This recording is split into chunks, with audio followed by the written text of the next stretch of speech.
पीले दांत वाली बहू। रंजना कभी ब्रश नहीं करती थी।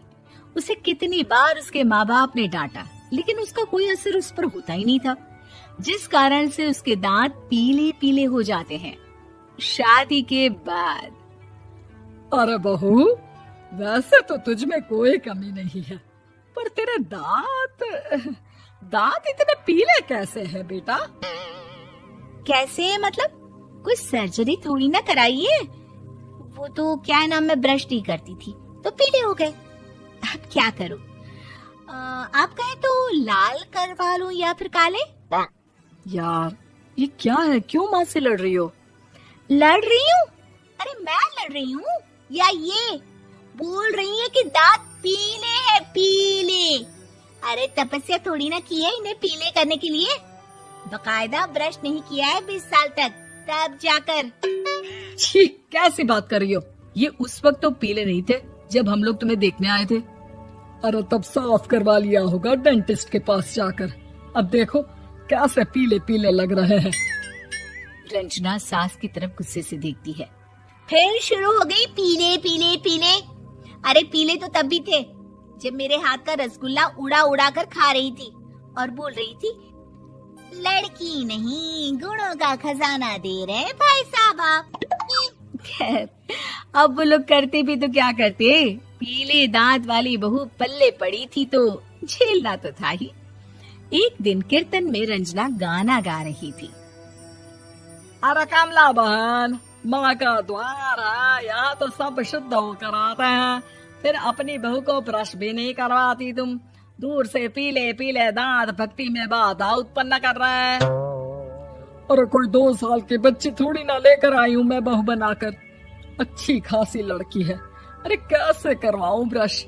ये तो उसे खुद करना चाहिए ना। अब माँ बाप तो इसके जैसे तैसे निपटा दिए, ये नहीं सोचा कि सास कैसे संभालेगी। सास बहू को लेकर घर आ जाती है, लेकिन सोच लेती है कि अब इसे लेकर कहीं नहीं जाएगी। अगले रोज बहू कहती है, अरे क्या हो गया, मंदिर नहीं जाना क्या? कीर्तन का वक्त हो रहा है। मेरी मधुर वाणी से कान्हा जी जागते हैं और सोते हैं। आप तो जानती है ना उनकी भक्ति में कितना मन लगता है मेरा। वो क्या है ना, तबीयत ठीक नहीं लग रही है मेरी, आराम करूंगी मैं। तबीयत ठीक नहीं लग रही? अभी तो मिथुन के गाने पर नाच रही थी आप, और अब बोल रही है कि तबीयत ठीक नहीं लग रही। अरे भक्ति में मन लगा लो सासू माँ, ऊपर जाना है, क्या मुंह दिखाओगी आप? हाँ? सास को बहू की बात पर गुस्सा आ जाता है। मैं क्या मुंह दिखाऊंगी, इसकी चिंता तो ना कर, समझी? अपने मुंह की चिंता कर, जो ये पीले पीले दांत लेकर हर जगह पहुंच जाती है। पता है लोग कितना मजाक बनाते हैं। ना जी ना, मैं नहीं जाना कहीं तेरे साथ। तो ये बात है। कोई ना, मत जाओ, मैं अपने कमरे में ही बैठकर भक्ति कर लूंगी। ऊपर वाला दांत थोड़ी ना देखता है, मन देखता है, भावना देखता है। और अरे बस बस, तू सब कुछ दिखा, बस ये सफेद चमकदार दांत ना दिखाना किसी को, है? जा यहाँ से। बहू को सास की बात का कोई फर्क नहीं पड़ता, वो तो जैसी थी वैसी ही रह जाती है। सुबह नहाकर किचन में खाना बनाना, फिर खाना खाना, कीर्तन भजन करना और सो जाना। एक दिन, माँ जी मैं सहेली के घर जा रही हूँ, शाम को लेट आऊंगी। हाँ हाँ तो जाना, मैंने कौन सा तेरी आरती करनी है घर पर बैठकर। रंजना सहेली के घर जाती है, जहाँ वो पार्टी में जाने की तैयारी कर रही होती है। अरे शिखा, कहाँ जाने की तैयारी कर रही है? मैं गलत वक्त पर आ गई क्या? अरे नहीं यार, उल्टा सही वक्त पर आ गया। मैंने ये साड़ी और ज्वेलरी निकाली है यार, शाम को इनके ऑफिस की एक पार्टी में जाना है। बताना कैसा लग रहा है ये सब? नहीं यार, इस ड्रेस के साथ तो वो वाली ज्वेलरी अच्छी लगेगी। हाँ हाँ सही बोल रही है, मैंने ध्यान ही नहीं दिया। वैसे तो हमेशा से मस्त फैशन सेंस रखती है। तो बड़ा जाती होगी ना पति के साथ पार्टी में। रंजना कुछ नहीं बोलती, बस सोचती है कि यार काश ये बात सही हो जाती, पर मैं क्यों नहीं जाती पार्टी में? क्या इन लोगों की कोई पार्टी होती नहीं होगी?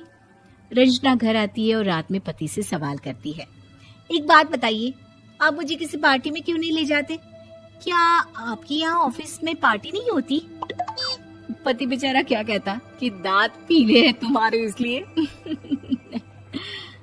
अरे कोई पार्टी होती नहीं हम लोगों के ऑफिस में, तो कहाँ से लेकर जाऊं? और मार्केट, मॉल, कहीं वीकेंड घूमना, कहीं तो। अरे यार सारे हफ्ते में एक छुट्टी मिलती है, तो सोचता हूँ कि आराम ही कर लूं। क्यों? रंजना मन मार के रह जाती है।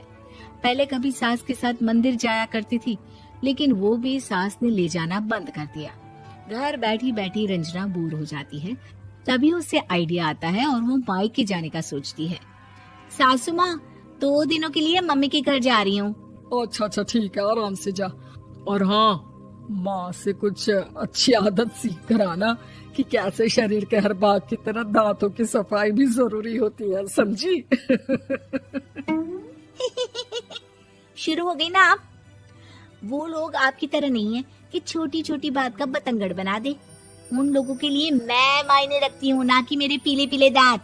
रंजना माँ को बिना बताए उन लोगों को सरप्राइज देती है, लेकिन जैसे ही वो दरवाजे पर पहुंचती है, अंदर देखती है कि घर वाले कहीं जा रहे होते हैं। अब माँ, काश रंजना दीदी के दांतों वाली प्रॉब्लम नहीं होती, तो वो भी हम लोगों के साथ चलती ना बुआ जी की बेटी की शादी में। हाँ बेटा, लेकिन अब उसे कौन समझाए कि उसको उसके पीले दांत नहीं दिखते, लेकिन उसके आसपास के लोगों को कितना एम्बैरेसिंग फील कराते हैं। मुझे तो कितनी बार उसके स्कूल की टीचर ने शिकायत की कि उसके साथ कोई लड़की बैठना भी नहीं चाहती, और ना ही कॉलेज में कोई उससे बात करना चाहता था। लेकिन पता नहीं क्यों उसे ये बात समझ में ही नहीं आती। कोई कमी नहीं है उस लड़की में, बस यही कि दांत पीले हैं। वो तो भला हो जीजा जी और उनकी माँ का, जो दीदी को जैसी है वैसे ही रखा हुआ है। रंजना को अपने घर वालों की बात सुनकर बहुत दुख होता है। वो सोचती है कि वो क्या करे, लेकिन फिर वो सीधा डेंटिस्ट के पास जाती है, अपने दांत चमकाती है और कसम खाती है कि वो रोज ब्रश करेगी। अरे क्या हो गया? तुम तो 2 दिनों के लिए गई थी ना। पर कोई ना, अच्छा है, चलो आ गई तो। रंजना सास के सामने आकर खड़ी हो जाती है और पूरी स्माइल करती है, उसके चमकदार दांतों को दिखाती हुई। हैं? चले मंदिर। माँ, मुझे माफ कर दीजिए, मैंने आप लोगों को बहुत एम्बैरेसिंग फील करवाया।